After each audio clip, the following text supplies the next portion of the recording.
MIDC के quarantine centre Sai लीला hotel में एक लड़की ने की आत्महत्या। पिछले 4 महीनों से एक मां अपनी लड़की की अर्थी लेकर न्याय की गुहार लगा रही है।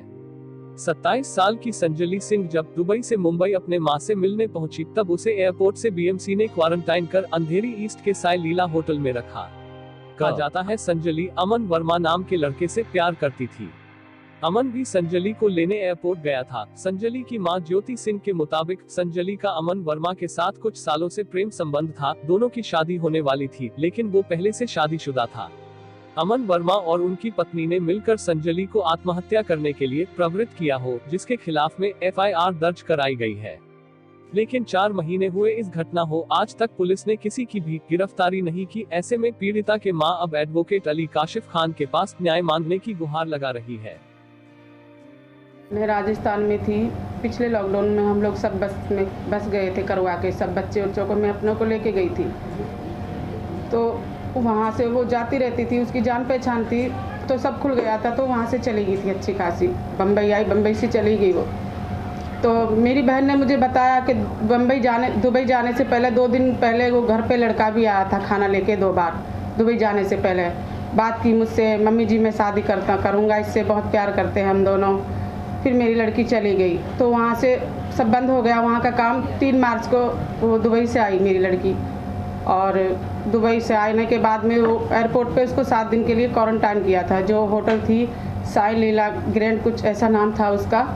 और अच्छी खासी मेरी बेटी थी, बहुत खुश थी, पढ़ी लिखी समझदार चंचल थी, वो सबसे प्यार करती थी, किसी को कभी दुख में नहीं देख सकती थी। 6 मार्च को पंखे के लटकी मिली। मेरी लड़की क्यों पंखे के लटकी मिलेगी, क्यों आत्महत्या करेगी बिगर कारण की? उसने कुछ तो कारण हुआ होगा ना। वो अमन कुमार वर्मा वो वहाँ पर आया था, 2 दिन रहा भी वहाँ पर, कुछ तो हुआ होगा उनके बीच में, क्या मालूम उसने ही कुछ कर दिया होगा मेरी बेटी के साथ। उसकी बीवी के भी फ़ोन वगैरह कुछ आए थे।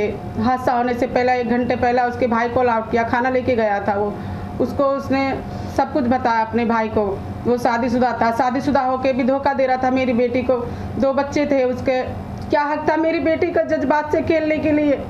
क्यों धोखा दिया? वो मेरी बेटी का खूनी है, गुनहगार है, 4 महीने से भगा हुआ फरार है, 4 महीने से उसका फ़ोन बंद है, लास्ट टाइम भी देखने के लिए नहीं आया। वो कैसा प्यार वाला है, कैसा प्यार करता, तो वो तो शादी करने वाला था। क्या हुआ? हर कारण के पीछे कोई ना कोई वजह होती। बिगर वजह के मेरी बेटी मर गई, मुझे कारण जानना है। क्या हुआ था मेरी बेटी के साथ, क्यों किया उसने ऐसे? बस मैं पुलिस MID पुलिस से कहती हूँ कि उस गुनहगार को पकड़ो। मेरी बेटी का गुनहगार है, खूनी है, कातिल है। उसने मेरी बेटी की जज्बात के साथ खेला। क्या अधिकार था मेरी बेटी के साथ? उसने वहाँ पर होटल में बताया कि वो मेरी मंगेतर है। मैंने कब उससे उसकी मंगनी की थी? नहीं की थी, खाली वो शादी करने वाले थे, ऐसा मेरी बेटी ने बताया। मैंने तो कभी उसको देखा भी नहीं, बात भी नहीं की। मैनेजर ने बताया कि उसने 4 मार्च को सुबह मुझे करीबन 10-11 बजे के लगभग मुझे फ़ोन किया था उसने कि मैं गांव जा रहा हूं और मुझे मिलने दीजिए, मुझे लड़की के रूम में। तो उसने बोला कि नहीं, ऐसे अलाउड नहीं है, मैं नहीं मिलने दूंगा उसको। तो उसने कुछ रिक्वेस्ट की उन दोनों ने फ़ोन पे, और फिर करीबन 4 मार्च को 12 बजे के लगभग होटल में आया। तो वहाँ पर बोला कि रूम दूसरा दिया था, रूम नंबर कुछ 215 कुछ था, और मेरी लड़की का 209 था। तो आजू बाजू में थे, मैं भी 2 बार देख के आई वहाँ पर। तो लड़की को उसके रूम में अलाउड कर दिया, जैसे कि पूरा दिन पूरी रात, यानी 2 दिन रहा, वो तीसरे दिन गया, यानी 5 मार्च को सुबह करीबन 10 बजे के चेकआउट किया उन्होंने। फिर ऐसा एक दिन में क्या होगा जो मेरी बेटी ने आत्महत्या किया? कुछ तो हुआ होगा ना, कुछ तो कारण होगा अंदर उनके बीच में, कुछ लड़ाई झगड़ा या कुछ उसके साथ ऐसा कुछ धोखा, कुछ उसको मालूम भी नहीं हुई बेचारी को। मैं सच जानना चाहती हूँ। फिर खाना खा लिया कि हाँ भाई गया कि चला गया। फिर करीबन 7:40 पे उसने अपने भाई को फ़ोन किया, अमन सिंह को। उसके भाई का नाम भी अमन सिंह है, उससे छोटा है, 18 साल का है वो। तो वो आधे रास्ते में पहुंच गया था कि भाई तू पहुंच गया कि नहीं? मैं पहुंचा नहीं हूँ, पहुंच के मुझे फ़ोन करना, ऐसे उसने सब बात की।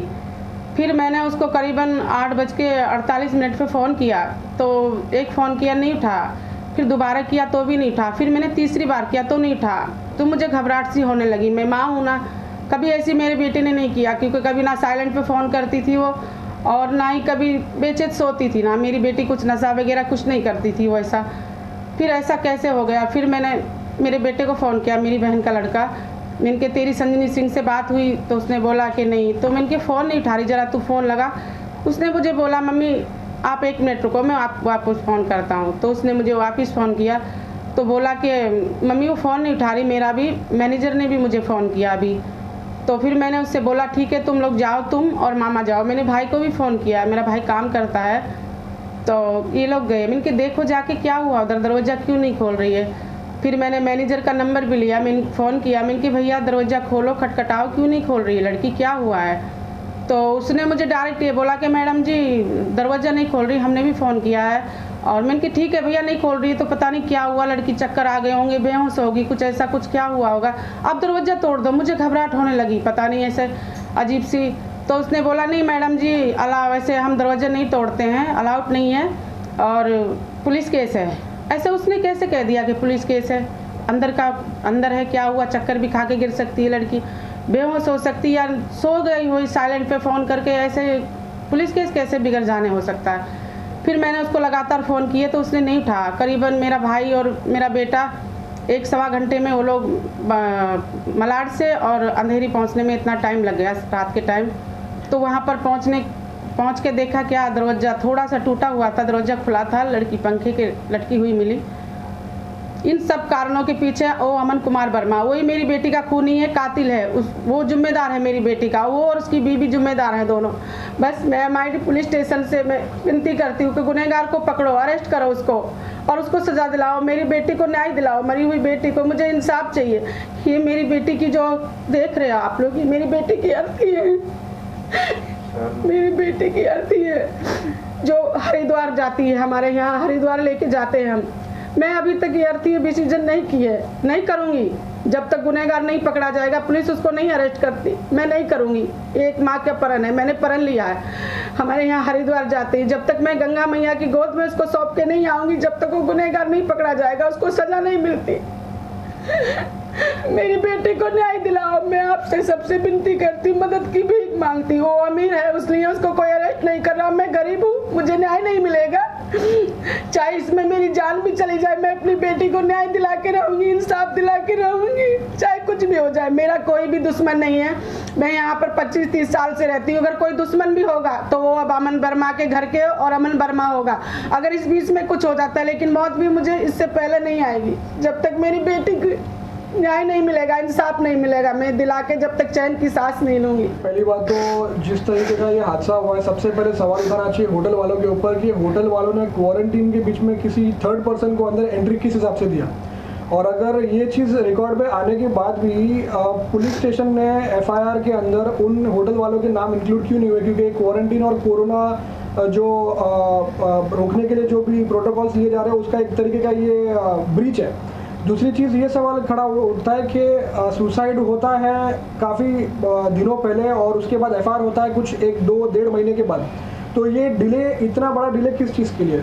तीसरा सवाल वापस ये उठता है कि अगर FIR हुआ है तो FIR के अंदर अभी क्या इन्वेस्टिगेशन, क्या प्रोसीजर चल रहा है। अभी इतना वक्त हो चुका है FIR को भी होते हुए, तो अब तक आरोपी फरार है और आरोपी और उसकी बीवी जो है दोनों आरोपियों को अब तक अरेस्ट क्यों नहीं किया जा रहा है। मैंने कोर्ट की वेबसाइट पे स्टेटस भी चेक किया, वो ना तो दोनों के किसी के भी साइड से एंटीसिपेटरी बेल एप्लीकेशन भी फाइल किया हुआ नहीं है और बेल के बिना दोनों भागे हुए, तो अब तक वो लोग पकड़ में क्यों नहीं आ रहे। तो इस चलते अभी इनका ये कहना है कि ये पैसे वाले नहीं है इसलिए इनके लिए इतना सपोर्ट नहीं किया जा रहा, लेकिन हमने इस चीज़ के अंदर इंटरवीन करके हमने इनको पूरी तरीके से अपना सपोर्ट का पूरा तरीके से इनको प्रॉमिस किया हुआ है और हम पूरी तरीके से इनको जितना हो सके उतना न्याय दिलाने की कोशिश करेंगे। और हम पूरी उम्मीद करते हैं पुलिस से भी, MIDC पुलिस स्टेशन से भी, कि वो अपनी कार्रवाई पूरी तरीके से कंप्लीट करें और जल्द से जल्द उन लोगों को पकड़ के अरेस्ट करके जेल में डालें।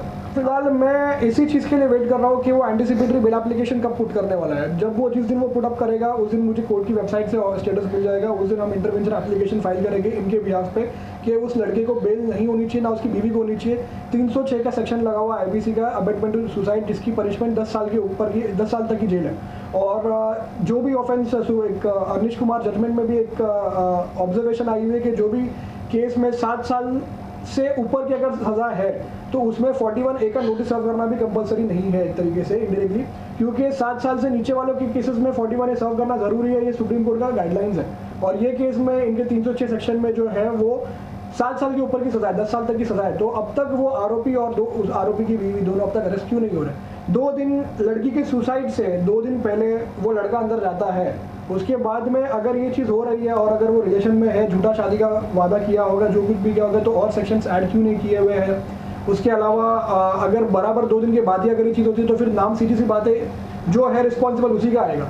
एक रिलेशनशिप में अगर कोई इंसान, आदमी हो या औरत, अगर कोई सुसाइड करता है, सबसे पहले सवाल जो है उसके पार्टनर पे ही उठता है। तो यहाँ पे किसी भी तरीके का कोई इशू नहीं है, कोई भी investigation, I don't think so कि ऐसा कुछ प्रॉब्लम आ रहा है कि किसने किया है, क्या किया है, सबको क्लियर है, सब कुछ क्लियर है। एफआईआर में आरोपी और आरोपी की बीवी का दोनों का नाम भी है। तो अब तक कोई काम, अब तक अरेस्ट क्यों नहीं किया जा रहा है, यही हमारा सवाल है और हम पूरी उम्मीद करते हैं कि ये जल्द से जल्द अरेस्ट होंगे दोनों। मैं इतना ही कहूँगी कि पुलिस को अपने एक्शन में आना चाहिए। बहुत डिले हो रहा है सब कुछ इधर, और justice delayed is justice denied. और इनको मैं सपोर्ट एंड तक करूँगी, जब तक आरोपी नहीं पकड़ा जाएगा, उसको सज़ा नहीं होगी। मैं और अली काशिफ जी इस चीज़ में पूरी तरह 100% अपना देंगे। हमारा सपोर्ट इनके साथ रहेगा। को लेके इन्होंने ही बताया था कि ये सीनियर ऑफिसर्स के पास खुद ही गई थी अब तक, और ये खुद फॉलोअप करवा रही थी। सीनियर ऑफिसर्स ने इनको भी पूरा प्रॉमिस किया हुआ था कि हम पूरा इन्वेस्टिगेशन के लिए आपको हेल्प करेंगे, और उन्होंने नीचे के ऑफिसर्स को फ़ोन करके बात भी किए थे।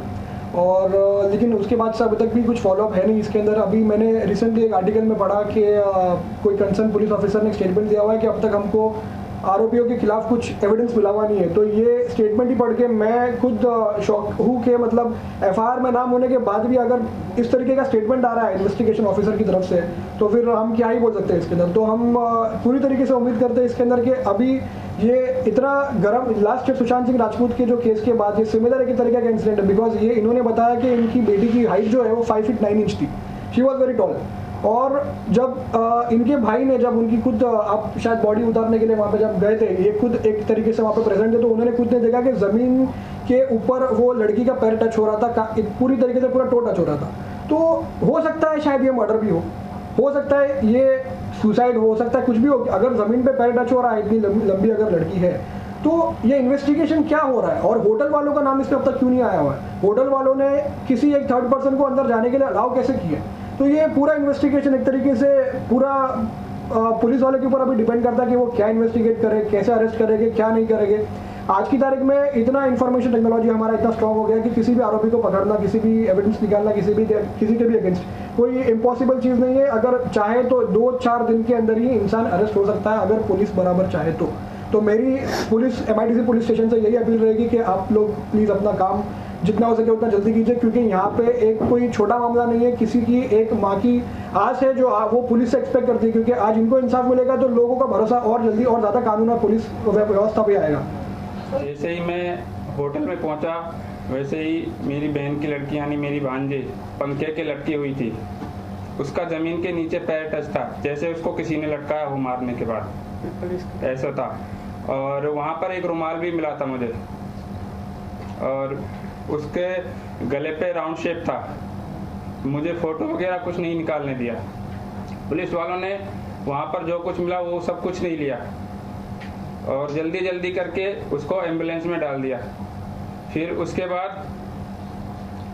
उसको पोस्टमार्टम के लिए ले जाया गया। वहाँ पे पोस्टमार्टम के लिए हम लोग छोड़ के आ गए। फिर रिपोर्ट आने में बहुत टाइम हो गया। पुलिस स्टेशन में जाते बार बार बोलते कि अभी रिपोर्ट नहीं आया, टाइम लगेगा, 2 महीना, 4 महीना, 6 महीना, साल, ऐसे बोलते रहते। फिर एक दिन मैं और मेरी बहन हम दोनों गए लेटर लेके हॉस्पिटल में। तो वहाँ पर जाने के बाद हमने रिसेप्शन पे बैठा, वहाँ उससे बात की, उससे पूछा, तो उसने रजिस्टर में देखा। पहले बोलता कि अभी आपका रिपोर्ट नहीं आया। फिर मैंने उसको वापस से बताया पूरा नाम वगैरह और कॉज ऑफ सर्टिफिकेट का वो दिखाया लेटर।